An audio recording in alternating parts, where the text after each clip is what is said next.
Good morning, students. Welcome in this class.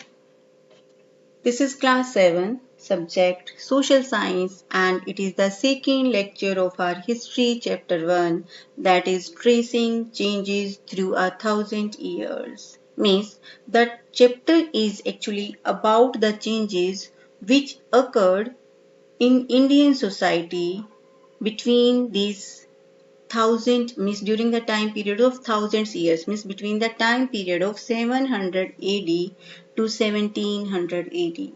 So beta during this time means during in this thousands year a lot of changes occurred in India. And what were these changes? We will discuss in this chapter. So in today's lecture, the topics which are to be discussed are like this. First, we will discuss about the historians and their sources, then new social groups and political groups.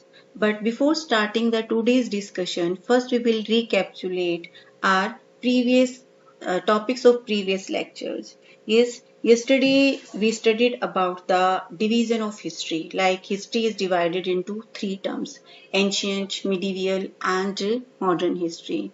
And in this class, means in 7th standard, we will be studying about the medieval period. Okay, beta. And it is also or it has been also observed that the language and its interpretations change with the changes of time.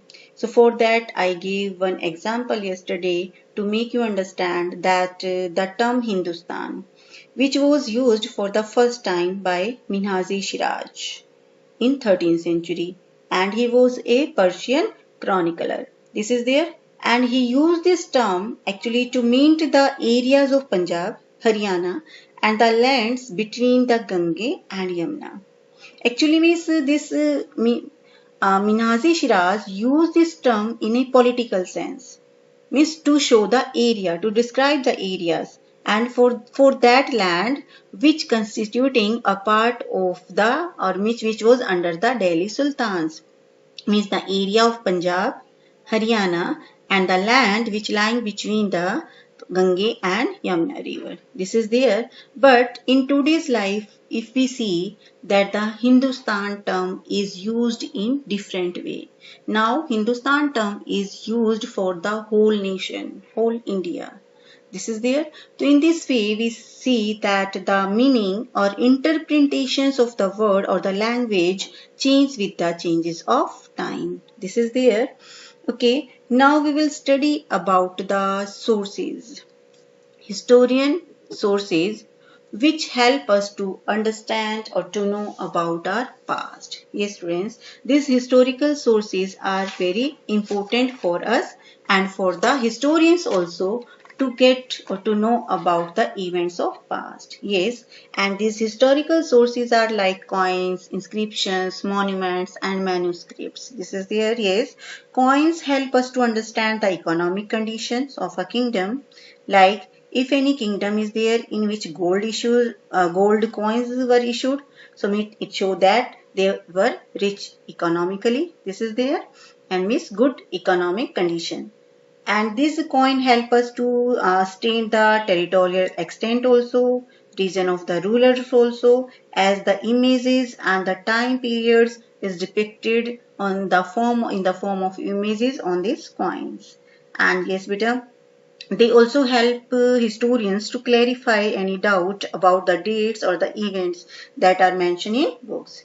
Second one is there like inscription. Yes, what are inscription? Actually, inscriptions are also very significant source of information about India's past, and actually, inscriptions are the written records which are engraved on the stones, pillars, and like copper plates, wall of the temples, monuments, and they provide us names of the rulers, the administration of the kingdoms, and like some about major events also, the extent of kingdom, etc. About means many facts. This is there, and several copper plates, inscriptions related to the we are talking about the medieval period. So several copper plates inscription related to the medieval period have been found around the temples in South India, which give us a great information about this time period, medieval period, and the Ashokan inscriptions and that means Allahabad pillar inscription. They also tell us a great deal about the reign of Ashoka,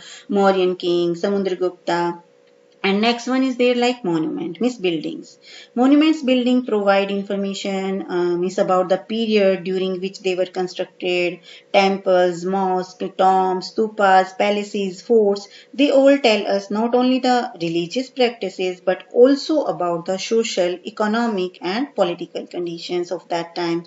Forts like Delhi, Agra, Jodhpur, Jaipur, Hyderabad. They give us insight into the architectural styles prevalent during these periods. So in this way, these sources are very is important for us and they give us a lot of informations about our past. Yes, students, now we will discuss about the changes which occurred in the society in medieval period. Yes, this period was marked by huge changes in many aspects of life. Already I told you that this was a time period when a lot of great changes occurred in the societies. And what type of changes were there? Like first, new technologies appeared. Yes, during this time many new technologies developed, and in which one is there? That is Persian wheel, which was used for irrigations, means to supply water to the fields, and spinning wheels that was used for weaving clothes, and firemen also in combat. Now I will see you the pictures of this uh, like spinning wheel, Persian wheel and firearms. Spinning wheel. I think everybody has seen this. This is known as charkha also in Hindi, and it is used for weaving the cloth. But it was used in the past. Now everything now means machine. Everything is done or means with the help of machine. This is their Persian wheel. Yes, students, it was also used in the past and it was invented or developed in the medieval period. And it was actually what was it? In which many containers were attached on a wheel, and this wheel was you can say means it rotated with the help of animals, and it was used to drag out the water from the well and ponds, and then water was used for irrigation or to supply water to the fields. So these were some new technologies which developed during these thousands years, and many new foods and beverages crops also arrived in this subcontinent like potatoes, corns, chilies, tea and coffees. And now beta, how these things or means how these changes occurred. Actually, all this came along with the people who moved from place to place and also to far off lands. Yes, actually this time period was the mobility period. Mobility means mobile, moving, and in it was the time period when people shifted one place to another in large number. This is there. Okay, so when they moved from place to place, to along with them, they carried out their practices, their activities, their customs, their food style, clothing styles. This is there, and it was adopted or practiced by the other people. This is there. So when these people came in India, like when Mughal arrived or came in India, they brought their culture, their dressing sense, their food, and when Parsis they came, they also brought their culture. This is thing. So when people moved one place to another, they carried their culture, their clothing styles, and their food or everything with them. This was there, and this was a period of great mobility. This already I told you that mobility movement. People travel long distances in search of opportunities and miss the opportunities or the chances of livelihood. The subcontinent had immense wealth and the possibilities for people of a car of fortune. What does it mean? Actually, uh, India is, you can say, the country which always has a great source of resources. So here people looked for more possibility or more opportunities for livelihood. So that's why also they shifted in this subcontinent. This is there. There was a gradual clearing forest and extensions of agriculture. What does it mean? Actually, this was the time period when the tribal people or means the other people, they started to clear the land, and that land was used for agriculture, means agriculture's area extended. Now more people started to cultivate the land. So in this way, the changing in their habitat forced many forest dwellers to migrate. Forest dwellers means the people, those who were living in the forest, mainly tribal peoples. So when these forests were cleared down, so these activities forced them to shift it to any other place or migrate. And others started tilling the land and became peasants. And many were there, these tribal people, those who shifted to other areas, means they started cultivation and they became peasants or the farmers. This is there. Rise of large complex society. Yes, new peasants group gradually began to be influenced by regional market, priced samples and required to pay taxes and other goods and other services to local lords. Yes, when these peasants shifted to the other places and when the people became peasants, so means they were influenced by the other activities like regional market, means temples, priests, those who provide them their goods or their services, and in return they had to pay taxes also. This is there. And rise of economic disadvantage also there. Ki now there was a great gap occurred on the means on economically term, means some people became very rich and some became poor, means a great economic gaps occurred in the society on economic aspect. This is there. Now about the political groups. Yes, many Marathas, Sikh, Jats, Ahom, Rajputs, there were also many prominent classes of the people during this time period, and in which Rajputanas, one of the prominent communities in this time period, means was very famous. Society became more differentiated. People were grouped into jatis, subcaste, ranked on the basis of their backgrounds and their occupations. Yes, now people actually they started to form their groups and they differentiated themselves, or means you can say that they group themselves into the jatis, and these jatis further on divided into subjatis. This is there, and ranked on the basis of their background and their occupation, and the importance or the respects of these jatis, it was based on their occupation ki what type of work they performed. Actually beta like the people those who performed the work or to activities to give the educations, means you can see the Brahman categories, they were considered the most respectful caste or jatis, and the people those who considered the like those who were cobbler or meant those who mend the shoes or porters, they were considered the or this jati or caste you can say the low ranked.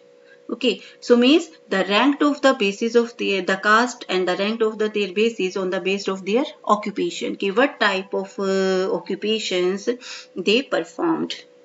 This is there, and the status of same jatis could vary from place or area to area also. Means ki in all places the same jati could not have the same status or respect. In some areas the one jati had more respect, but maybe in other areas that not got so much respect. This is their jati frame their own rules and regulations, and these rules and regulations were formed or enforced by the assembly of elders, means some aged peoples, those who were there, those who were considered the head of the jatis. Some rules and regulations were framed by these elders, and this was also known as jati panchayat. Now, in this way, our today's explanations of this lecture is completed, and tomorrow we will discuss new topics like about the new, you can say, means regions and empires which came during this period, old and new religions, which new religions also adopted by the people in the society during these thousands years.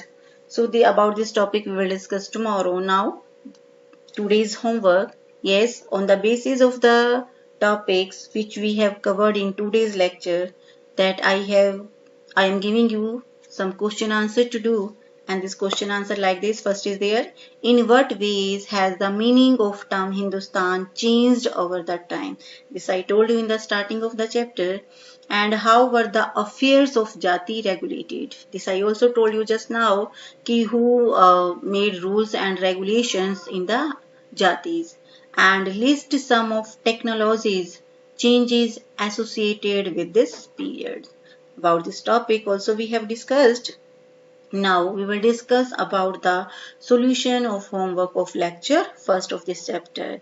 Yesterday some questions answered were given to you to solve, in which first question is there, who used the term Hindustan for the first time and when? Yes, Minazi Shiraj used the term Hindustan for the first time in the 13th century. What sources do the historians use for the study of a particular period of history? Yes, the historians use the sources like coins, inscriptions, architectures, and the textual records for the study of specific period. Who were scribes? Yes, scribes were those professionals who used to copy down the manuscript. What differences do you notice in the map drawn by Aldrisi? Yesterday, uh, I have shown you about the two maps, map 1, map 2. Map 1 is made by the Aldrisi, and a second map was made by a French cartographer. So what was the difference between it? Actually, the map which was made by Idrisi, we find a completely different view. And what is this view? Actually, the map which was drawn or framed by the Idrisi, in which southern part of India is shown at the present North India, means at the top of the map, and Sri Lanka is an island at the top. This is there. So it is totally different view. Who was considered a foreigner in the past? Yes, in the past, foreigner was used for any stranger who was not a part of society or culture. Yes, students. This I also told you in the starting of the chapter, okay, the meaning and the interpretations of the language change with the changes of time. Here this example is there, like in the past if we see, foreigner word was used for only any stranger who was not part of society, means if any people is there who belong to any another village, that he was also called foreigners. But in today's life, then in present time, the foreigner term is used for the people who is not Indian. Understood? Yes, so in this way, our today's lecture is completed. Tomorrow we will meet again with our next lecture. Thank you.